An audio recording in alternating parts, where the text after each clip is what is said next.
kompleksno baš je razgovor. Da, kompleksno, da.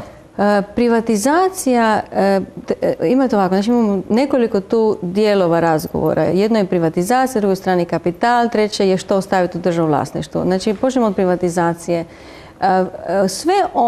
Sve one djelatnosti, ekonomske djelatnosti koje se baziraju na ostvarivanju profita, to znači gdje postoji ta mogućnost ostvarivanja profita koji biti prepušteni privatnom sektoru. Zbog čega? Zbog toga što sve što je u državnim rukama, ukoliko nije profitabilno i ne mora biti, jer je ono, kako se kaže,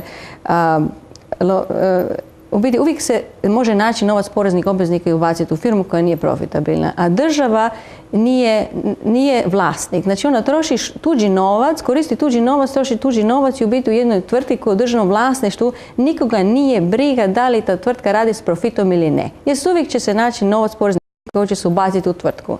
Znači, u tom trenutku zapravo oni... Ne, ja moram... Postoji banke, ali to je logika, to je vrlo opasna logika koju vidite, ja sam apsolutno protiv te logike. Kapitalo je tako dugo, pa onda dalje prokomentirajte, kad je zapadni svijet izazvao krizu, da li je to umjetna ili neumjetna kriza, da li je to prirodna tok, tad je zvao državu, upumpajte nam novac, mi smo sve upropastili. To je krivo. Kako? Mislim, ja se uopće ne slažem, meni, zapravo našim kolegama koji smo u institutu i općenito u istom tom jednom networku umreženi, mi se nikako ne slažemo sa time da država, u stvari to je podruštvljivanje zapravo gubitka. Znači, dok god imate na jednoj strani privatizirani profit, a onda ga podruštvljujete gubitak. To je jedna kontradiktorna situacija i to se nije smjelo dogoditi. Znači, država nije smjela dati tolike novce bankama u Americi, recimo u zadnjoj financijskoj krizi. Ali vratimo se zapravo na privatizaciju. Stvar je u tome da vi želite, recimo na primjeru brodogradnje. U brodogradnja je neprofitabilna i ona je u državnom vlasništvu.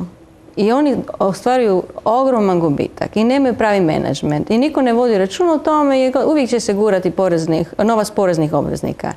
Mi smo napravili jednu računicu, jedan projekat smo napravili i vidjeli da, to je bilo prije 3 godine, da bi mi, koliko bi ukinuli subvencije brodogradnji i tada smo računali i dio poljoprivredi i brodogradnji, da bi se zapravo porez na dodatnu vrijednost mogao smanjiti sa 22 na 15%. Što vam kažem? Što je subvencija brodogradnje, odnosno što je plaćanje ponekad novaca poreznih obveznika po jednoj tvrtki?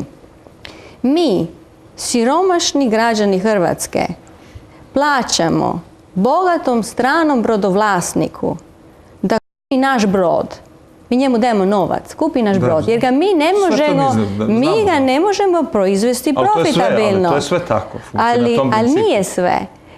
Evo, banke u Americi su vam dokazale, automobilska industrija, ko je izvukao automobilsku industriju? Siromašni.